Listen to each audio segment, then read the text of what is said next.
Everyone, welcome to only EPFO. EPFO के previous lecture में हम लोगों ने लेबर लॉस क्या है उनको पढ़ा।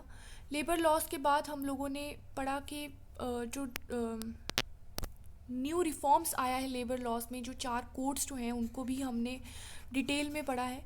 अब इस लेक्चर में हम लोग स्पेसिफिकली इंडस्ट्रियल रिलेशन को पढ़ेंगे।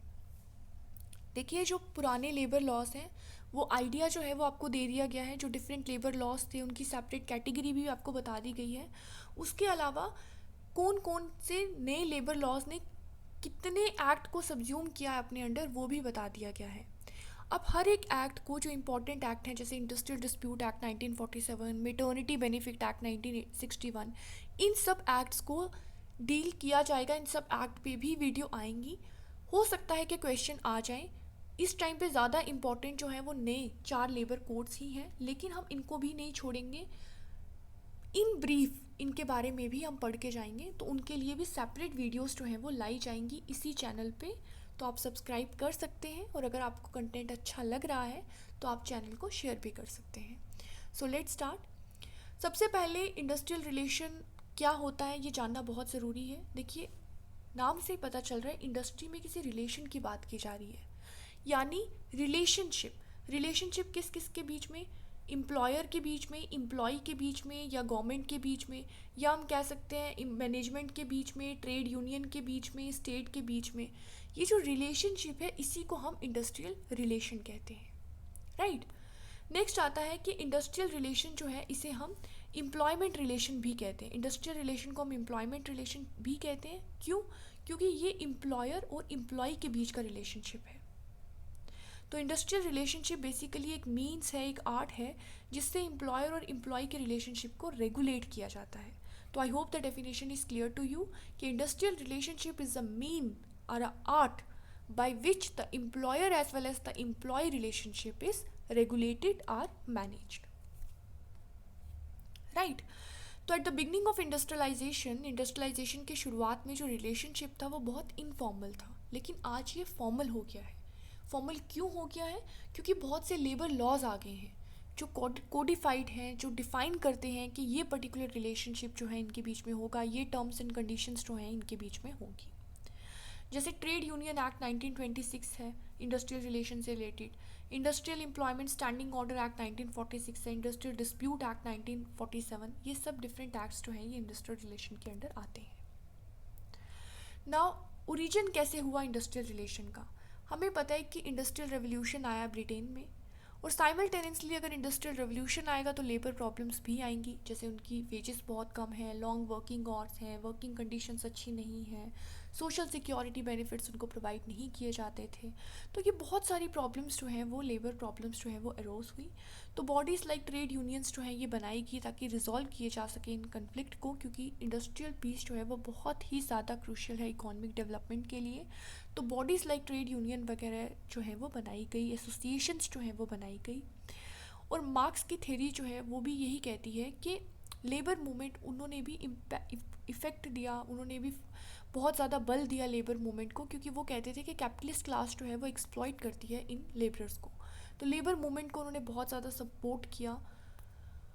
Finally ILO, international labour organisation जो है इसका इस्टेब्लिशमेंट होता है 1919 में। 1919 में इंटरनेशनल लेबर ऑर्गेनाइजेशन बनती है और इंडिया इसका फाउंडिंग मेंबर होता है।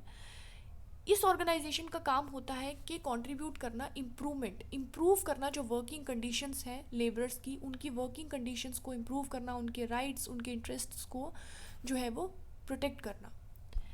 नेक्स्ट, इंडस्ट्रियल रिलेशन में कुछ प्रोसेसेस होते हैं, जैसे कलेक्टिव बार्गेनिंग की जाती है, राइट। अपनी बात को मनाने के लिए सब जो एम्प्लॉय होते हैं वो कलेक्टिव बार्गेनिंग करते हैं। ये हम सेपरेट पढ़ेंगे कलेक्टिव बार्गेनिंग क्या होती है।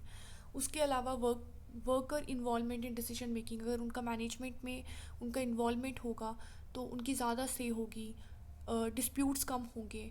तो ये सब प्रोसेसेस जो हैं इनको फॉलो किए गए इंडस्ट्रियल रिलेशंस को और ज़्यादा बेहतर करने के लिए। ग्रीवियांस और डिस्प्यूट सेटलमेंट मैकेनिज़म्स जो हैं वो लाए गए हैं। ये जो रिलेशनशिप है ये इन्फ्लुएंस्ड होते हैं गवर्नमेंट के द्वारा, उनकी एजेंसीज़ के द्वारा, लॉ इंस्टीट्यूशन और कुछ प्रोग्राम्स हैं उनसे ये इम्पैक्ट होते हैं। कैसे इम्पैक्ट होते हैं? जैसे अभी नए 4 लेबर कोड्स आए, राइट। तो ये क्या थे? ये गवर्नमेंट के लॉज थे। क्या इनसे रिलेशनशिप जो है वो इम्पैक्ट हुए? बिल्कुल हुए। वर्कर्स की कुछ और डिमांड्स थी, जो कंपनी के एम्प्लॉयर हैं उनकी कुछ अलग डिमांड थी, तो इनसे इनके रिलेशंस जो है वो इम्पैक्ट हुए। ये कह रहे हैं कि हमें प्रोविडेंट फंड में इंक्रीमेंट चाहिए एम्प्लॉयर की तरफ से, लेकिन एम्प्लॉयर कहते हैं कि हम और प्रोविडेंट फंड में कंट्रीब्यूट नहीं करेंगे। तो इनके रिलेशनशिप जो है कि इम्पैक्ट होते हैं गवर्नमेंट से, उनकी एजेंसी से, लॉ से, इंस्टीट्यूशन से, राइट। तो इसीलिए ये जो इंडस्ट्रियल रिलेशन है ये बहुत ही डायनामिक कंसेप्ट है, एवर इवॉल्विंग कंसेप्ट है, चेंज होता है, राइट। एक स्टेबल नहीं रहता है ये। नेक्स्ट आ जाता है आईएलओ के अकॉर्डिंग इंडस्ट्रियल रिलेशन जो है ये डील करता है either the relation between state and employer or relation between occupational organisation, जो भी जहाँ पे वो काम करते हैं उनके बीच में, राइट, एम्प्लॉयर के बीच में, स्टेट के बीच में, एम्प्लॉयज़ के बीच में, इन सब के बीच में जो रिलेशनशिप है इसी को इंडस्ट्रियल रिलेशन कहते हैं। तो it is an art by which the employer as well as employee relationship are regulated. हमारी गवर्नमेंट ने बहुत से लेबर लॉज को एनैक्ट किया था इन इंडस्ट्रियल रिलेशन को मेंटेन करने के लिए, जैसे industrial dispute act 1947, trade union act 1926 to maintain the relationship between the employer as well as the employee. Parliament ने भी बहुत से जो सोशल सिक्योरिटी है उनके लॉस को अनैक्ट करने के लिए बहुत से एक्ट लाए, जैसे employee provident fund and miscellaneous provision act 1952, maternity benefit act 1961। तो इन सब के लिए पार्लियामेंट ने भी बहुत से एक्ट जो है वो लाए। अपार्ट फ्रॉम इट इनके अलावा और भी हैं, जैसे कि payment of bonus act 1965, employee state insurance act 1948। तो ऐसे बहुत से एक्ट्स हैं जो पार्लियामेंट ने लाए हैं ताकि सोशल सिक्योरिटी को इंश्योर किया जा सके। लेबर मिनिस्टर जो है इंडियन गवर्नमेंट की, वो एडमिनिस्टर करते हैं सारी वेलफेयर स्कीम्स को through various organisations like EPFO, ESIC, Natras etcetera. ये जो बॉडीज़ हैं ministry of labour and employment के अंडर, ये भी इम्पॉर्टेंट है, इनको भी एक लेक्चर में कवर किया जाएगा क्योंकि इन बॉडीज़ के बारे में पता होना चाहिए, राइट। जैसे ईपीएफओ है तो वैसे और भी बॉडीज़ हैं, जैसे ईएसआईसी, नाट्रास और ऐसी डिफरेंट बॉडीज़ हैं जो हमें, वीवी गिरी जो नेशनल इंस्टीट्यूट है लेबर के लिए, ये सब बॉडीज़ जो हैं हमें पता होनी चाहिए। नेक्स्ट आता है कि इंडस्ट्रियल रिलेशन का क्या मीनिंग है। देखिए वी अग्निहोत्री के अकॉर्डिंग डिफरेंट जो लेबर एक्टिविस्ट थे या जो थिंकर्स थे उन्होंने डिफरेंट तरीके से जो है इंडस्ट्रियल रिलेशन को डिफ़ाइन किया। जैसे वी अग्निहोत्री ने कहा कि ये एक रिलेशनशिप है एम्प्लॉय और मैनेजमेंट के बीच में। इसी तरह जे हेनरी ने कहा ये एक आर्ट है for the art of living together for the purpose of production. Industry में प्रोडक्शन होता है, उसके लिए एम्प्लॉयर और एम्प्लॉय दोनों को इकट्ठे रहना पड़ता है, तो ये आर्ट ऑफ लिविंग टुगेदर है for the purpose of, for the motive of production. Objective क्या है इंडस्ट्रियल रिलेशन के? सबसे पहले हेल्दी रिलेशनशिप है एम्प्लॉयर एम्प्लॉय के बीच में ताकि इंडस्ट्रियल ग्रोथ हो, कन्फ्लिक्ट्स ना हो, अपॉर्चुनिटी प्रोवाइड की जा सके एम्प्लॉय को डिसीजन मेकिंग और मैनेजमेंट में, और कलेक्टिव बार्गेनिंग को प्रमोट किया जा सके ताकि गुड रिलेशंस जो हैं उनको प्रमोट किया जा सके। नेक्स्ट इम्पैक्ट क्या हुआ न्यू इकोनॉमिक पॉलिसी का, जो 1991 में नरसिम्हा गवर्नमेंट के अंडर आई थी, उसका क्या इम्पैक्ट हुआ इंडस्ट्रियल रिलेशन पे। देखिए न्यू इकोनॉमिक पॉलिसी जो है ये पीवी नरसिम्हा राव जो हमारे उस टाइम प्राइम मिनिस्टर थे और डॉक्टर मनमोहन सिंह जो हमारे फाइनेंस मिनिस्टर थे उनके अंडर आए। इसका मेन मोटिव था मार्केट लिबरलाइजेशन, ताकि इंडिया की जो मार्केट है वो ग्लोबल मार्केट के साथ इंटीग्रेट हो, इंडियन मार्केट का जो शेयर है ग्लोबल पार्टिसिपेशन, इंडियन मार्केट का जो पार्टिसिपेशन है वो ग्लोबल मार्केट में इंक्रीज़ हो। और ये जो न्यू एजुकेशन पॉलिसी है इसने बहुत ज़्यादा इंडस्ट्रियल रिलेशन को इम्पैक्ट किया। क्यों? क्योंकि इन्होंने जो राइट्स थे, जो वर्कर्स, जो एम्प्लॉयज़ के राइट्स थे उनको कम कर दिया, ज़्यादा प्राइवेटाइजेशन कर दिया। इन्होंने जो मैनेजमेंट में एम्प्लॉयज़ थे उनके जो पार्टिसिपेशन था उसे ग्रेजुअली कम किया और प्राइवेटाइजेशन जो है उसको प्रमोट किया। तो ये न्यू एजुकेशन पॉलिसी जो है इसका इम्पैक्ट रहा इंडस्ट्रियल रिलेशन में, हमें पता होना चाहिए। नेक्स्ट आता है क्या अप्रोचेस है इंडस्ट्रियल रिलेशन के। देखिए इंडस्ट्रियल रिलेशन यहाँ तक ही था जो हमने पढ़ा कि इंडस्ट्रियल रिलेशन क्या होता है। इंडस्ट्रियल रिलेशन की हमने डेफिनेशन देखी, इंडस्ट्रियल रिलेशन का ओरिजिन कैसे हुआ, आईएलओ के अकॉर्डिंग इंडस्ट्रियल रिलेशन क्या है, गवर्नमेंट ऑफ इंडिया ने कैसे इंडस्ट्रियल रिलेशन को वेरियस एक्ट्स के थ्रू जो है वो प्रमोट किया है, सेफगार्ड किया है, meaning of industrial relation according to different thinkers, then उसके ऑब्जेक्टिव्स क्या हैं, देन क्या इम्पैक्ट रहा न्यू एजुकेशन पॉलिसी का इंडस्ट्रियल रिलेशन पे। अब हम पढ़ेंगे अप्रोचेस क्या है इंडस्ट्रियल रिलेशन की। अप्रोचेस क्या है इंडस्ट्रियल रिलेशन के लिए? देखिए, एक साइकोलॉजिकल अप्रोच है, एक सोशल है, गांधीयन है, यूनिटरी है, प्लूरलिस्टिक है, ह्यूमन रिलेशन सिस्टम और मार्क्सिस्ट अप्रोच है।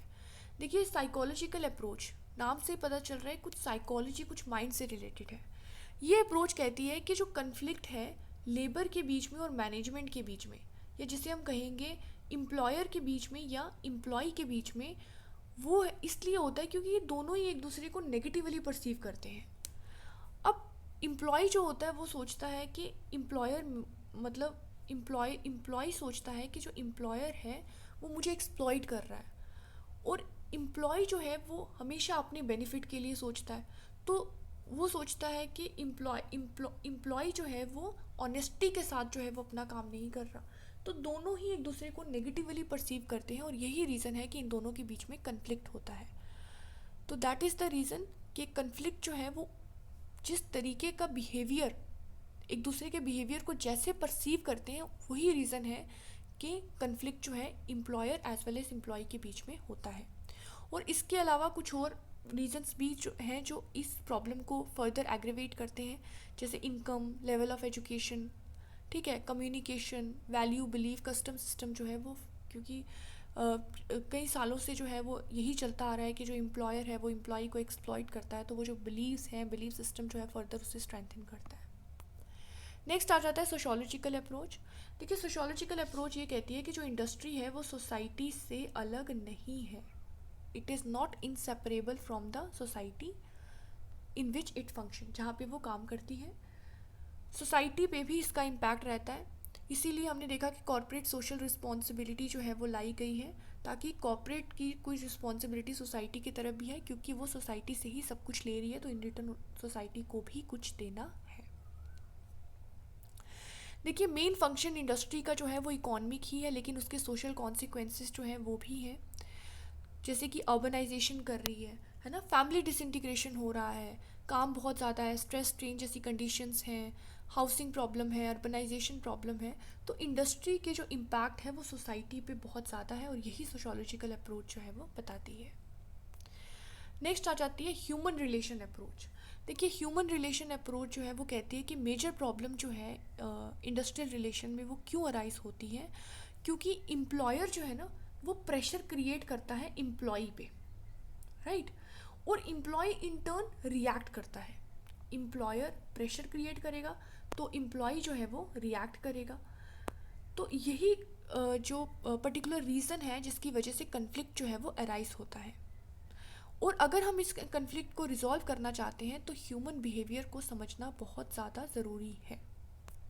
नेक्स्ट आती है सिस्टम अप्रोच। देखिए, सिस्टम अप्रोच में यही कहा जाता है कि ये डनलोप ने जो हार्वर्ड यूनिवर्सिटी में थे, उन्होंने 1958 में इस अप्रोच को दिया था, और ये अप्रोच कहती है कि जो सोसाइटी है वो एक सिस्टम की तरह एक्ट करती है, राइट, इसमें कोई अकेला नहीं है। जैसे सिस्टम में एक इनपुट प्रोसेस आउटपुट होता है, वैसे ही यहाँ पे भी मैनेजर, वर्कर और गवर्नमेंट होते हैं, तो ये सब मिलकर एक सिस्टम को बनाते हैं। तो यही इस सिस्टम अप्रोच में जो है वो डनलप ने समझाया है। नेक्स्ट आता है गांधीयन अप्रोच।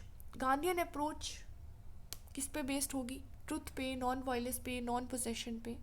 गांधीयन अप्रोच के अंडर अगर एक एम्प्लॉयर ट्रस्टीशिप के प्रिंसिपल को फॉलो करेगा तो कन्फ्लिक्ट नहीं होगा, और एक वर्कर सत्याग्रह के पाथ को फॉलो करेगा तो उसके ग्रीवियांसेस भी रिट्रेस होंगे।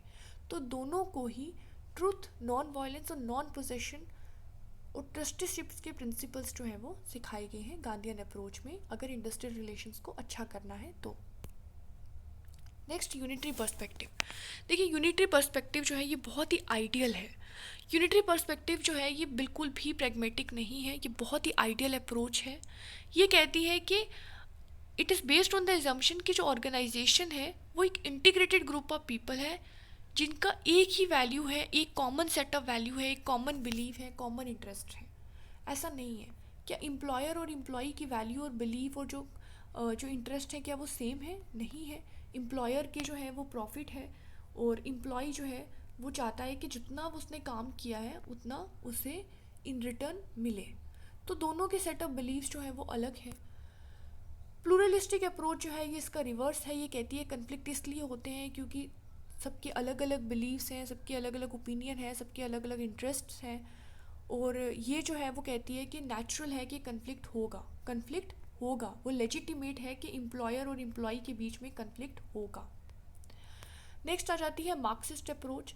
तो मार्क्सिस्ट अप्रोच जो है ये भी प्लूरलिस्ट के जैसे ही है। ये भी कहती है कि कन्फ्लिक्ट इनएविटेबल है, यानी कन्फ्लिक्ट को आप रोक नहीं सकते, कन्फ्लिक्ट होगा ही होगा।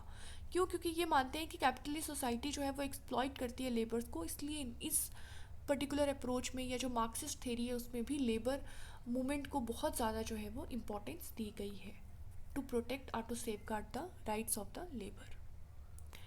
So this is all about today's lecture. Thank you so much.